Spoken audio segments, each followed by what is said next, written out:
Welcome to Mithila's elite kitchen. இன்னைக்கு நம்ம வரகு தோசை எப்படி பண்ணுறதுன்னு பார்ப்போம். வரகுங்கிறது இது போல் கொஞ்சம் ஒயிட்டாக இருக்கும்.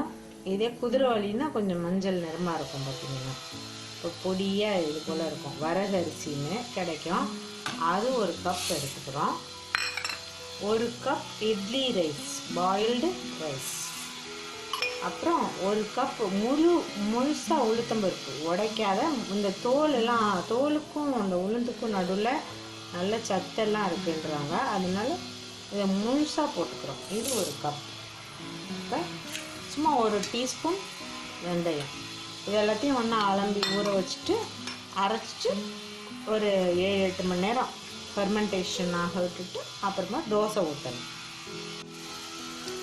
இது போல் நல்லா அலசிட்டு அந்த தண்ணியை வடிகட்டிட்டு வேறு தண்ணி விட்டு ஊற வைங்க.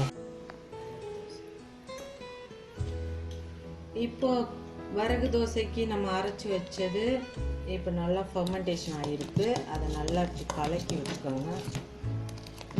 இந்த கன்சிஸ்டன்சி கரெக்டாக இருக்குது. அதனால் நம்ம நேரடியாக ஊற்றலாம். அதில் பத்தலைன்னா தண்ணி ஊற்றிக்கலாம். இது கரெக்டாக இருக்குது. இப்படியே ஊற்றலாம்.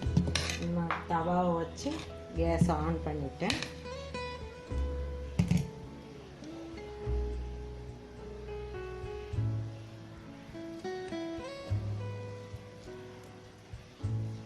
வரகு தோசை கருப்பு உளுந்து உடம்புக்கு ரொம்ப நல்லது.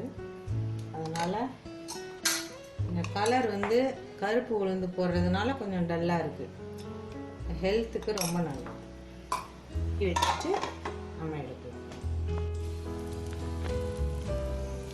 எடுக்க வருது அழகா.